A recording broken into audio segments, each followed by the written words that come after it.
Mysore to Chandigarh. अगर चंडीगढ़ में आज मैं रह रही हूँ 35 साल पहले की बात है, 35 या 40 साल पहले अगर आप 1980 में या 1990 में या 1970 में अगर आप कंपेयर करो, तो हमारी लाइफ कैसा होता था? हमें कितना छेड़ते थे, जैसे हमें तो ये चक्के, ये हिजड़े, ये हुँ, हुँ, मिट्टा, ये हुँ। मामू और सड़ी टमाटर मारते थे और पीछे से आके हमारी पीठ में ज़ोर से मारते थे, कभी ये करते थे, कभी बाल खींचते थे, कभी वो करते थे। तो ऐसे भी दिन देखे हमने तो। मगर यही कहती हूँ कि मैसूर टू चंडीगढ़ जो जर्नी जो हमारा है, बस किसी कोई इसको भी दुश्मन को भी ना हो, कोई बच्चे को भी ऐसी नौबत ना आवे, बस अपनों को ना छोड़ के आएँ।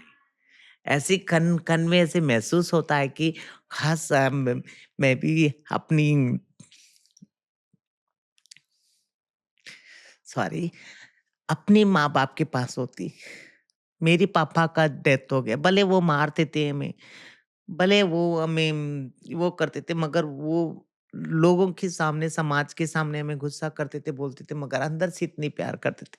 अगर मैं इतना चाहती हूँ कि मेरे पापा को इतना चाहती थी, वो मुझे बेटा भी समझते थे, बेटी भी समझते थे। वो मेरे पीछे उनकी डेथ हो गई, कब हो गई पता नहीं है। मगर आज मैं कैसे लेके आऊँ मैं उनको? मैं चाहती हूँ कि मेरी पापा हर कदम-कदम पे मैं मिस करती हूँ कि मेरे पापा होना चाहिए था। आखिर मैं कौन-सी जन्म में ढूँढने जाऊँ मैं अपने पापा को? वो चेहरा, वो सब कुछ मैं अपने आप को मैं उनके लिए राजकुमारी समझती थी, वो तो राजू कहते थे मुझे।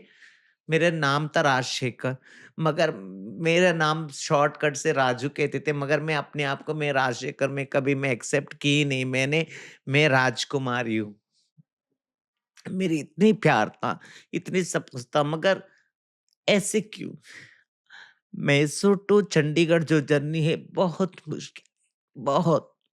तो ले जाके मुझे मतलब एक तो बचपन से ही मेरे से मतलब जैसे जो भी मैंने इच्छा करी, जो भी मैं चाही, जो भी मुझे इच्छा था वो सब कुछ भी नहीं मिला। चलो कोई बात नहीं, हमें सब कुछ मिले, हमारे जजमानों को खुश रखे, बस यही है। मगर किसी को ऐसे हमारे जैसे बच्चों को ना छोड़े, समझे उसको, अपने पास रखे। अपने पास रखोगे, आप पालोगे उसको, एक फ्यूचर शेप दोगे, वो डिफरेंट नहीं लगेगा। अगर आप छोड़ दोगे तो फिर वो आएँगे, बाहर आएँगे, फिर आने के बाद में यहाँ इस कम्युनिटी में आएँगे, तो फिर तो वो ऐसे ही बनेगा ना, अपने आप को तो। बहुत मुश्किल है। यहाँ उस टाइम की बात कह रही हूँ मैंने, उस टाइम पे या हमें अपने आप को शरीर बेचना था या भीख माँगना था।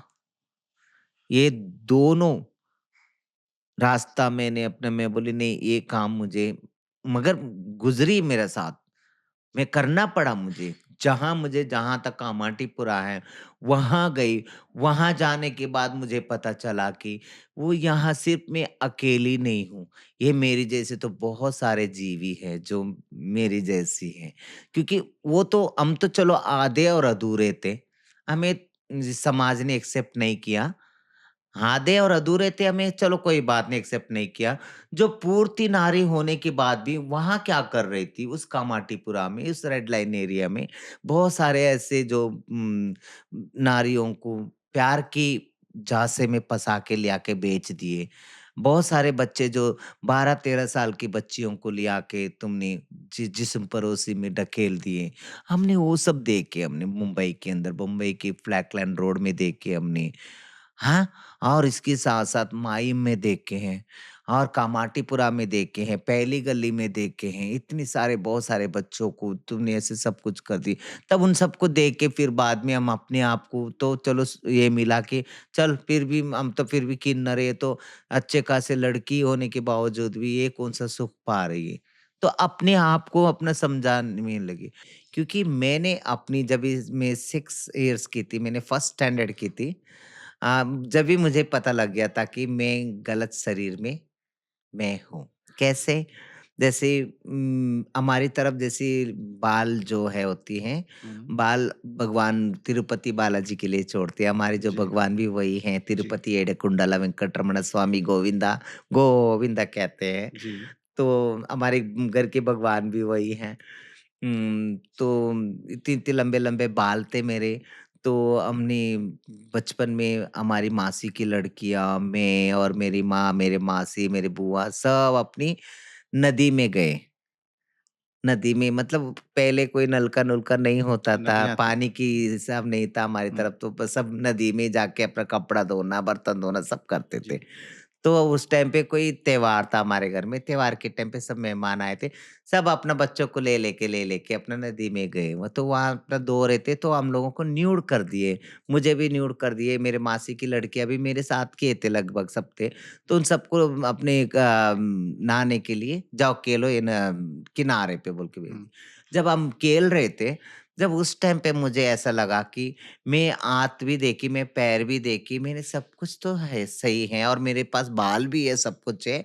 हुँ, तो मगर वो है जो मेरे मासी की लड़की सरोजा है, उसकी जो वो है जहाँ पेशाब करते उस जगह जो है, वो मुझे क्यों नहीं मेरे पास अलग क्यों है? वो नहीं है मेरे पास। ये अलग क्यों है?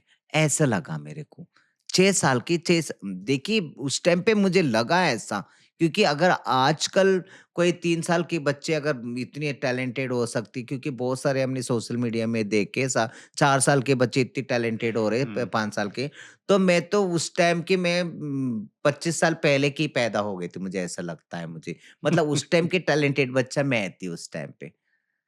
ताकि उस टाइम पे मुझे समझ में आया कि हाँ, ये कैसी?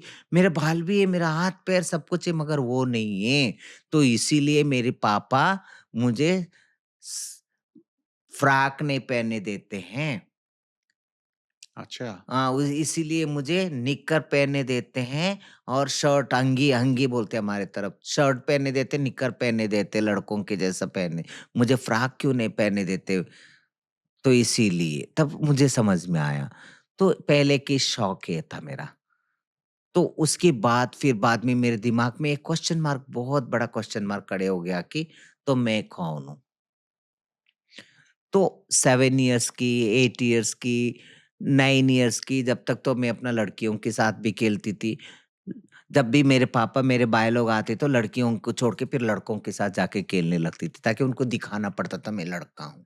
तो लड़कों के साथ लड़के की सरका रहती थी, लड़कों के सर का बात करना।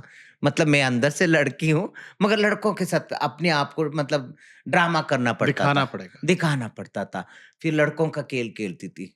फिर बाद में होते-होते फिर बाद में क्योंकि मैं ऐसे महसूस नहीं होने दी, मैं लड़कों को भी कहा था कि प्रॉब्लम ना हो। तो उसके बाद मेरे साथ जो पढ़ता था, जो मेरी जो एक लड़का था क्योंकि सब तो मुझे छेड़ते थे, तो मेरे भाई लोगों को छोड़ के और बाकी लोग तो छेड़ते थे। तो उस टाइम पे एक लड़का मेरे साथ जो पढ़ता था, मतलब मेरे से 1 साल बड़ा था, तो मेरे भाई की क्लासमेट था वो। मैं हम तो सरकारी स्कूल में पढ़े हैं।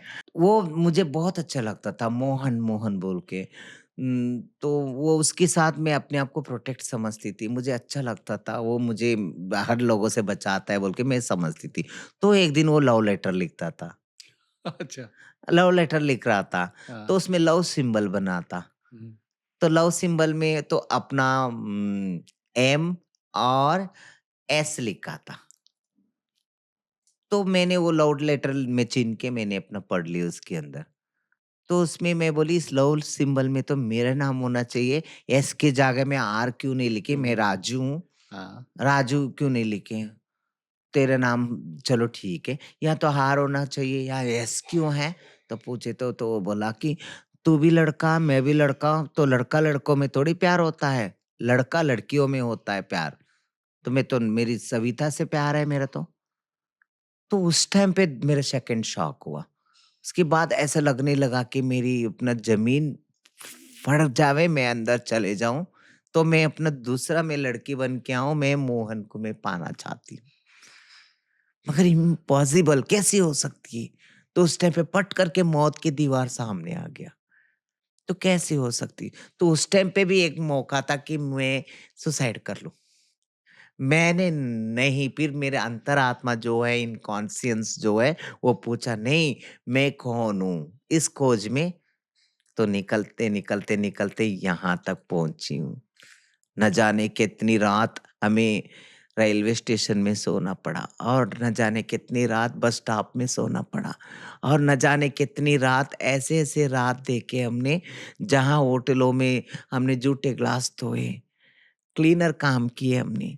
तो दिन भर अच्छा लगता था, पेट भर के खाना मिलता था, नाश्ता मिलता था, सब कुछ मिलता था। बैंगलोर की बात है।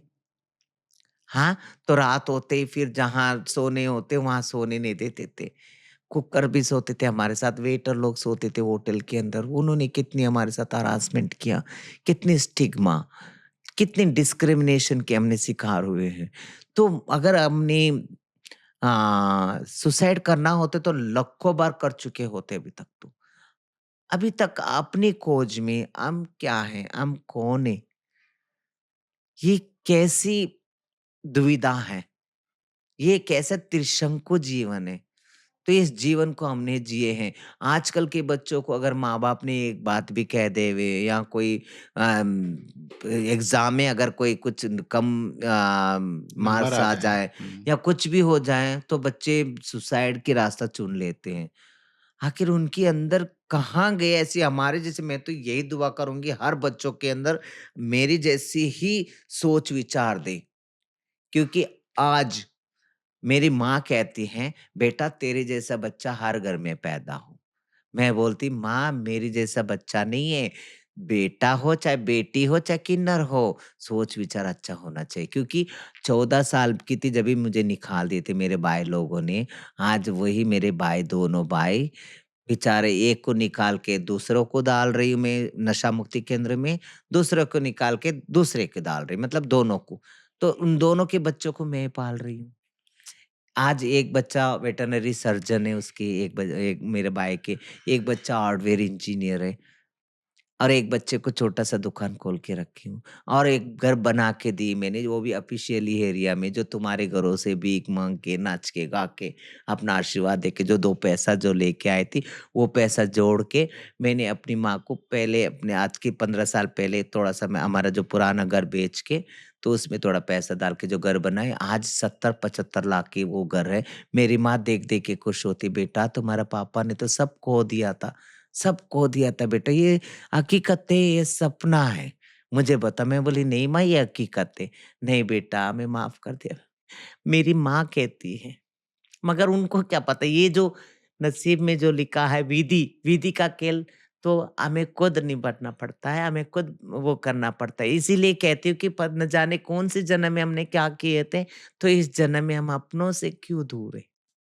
अपनों से, क्योंकि मैं एकदम अभी मैं अपनी माँ का गोद में रहना चाहती हूँ, उनकी गोद में लेटना चाहती हूँ, उनके सामने बच्ची बन के मेरा बचपना खो दी, मेरा जवानी खो दी मैंने अपना, इसी सोच में सब कुछ तो।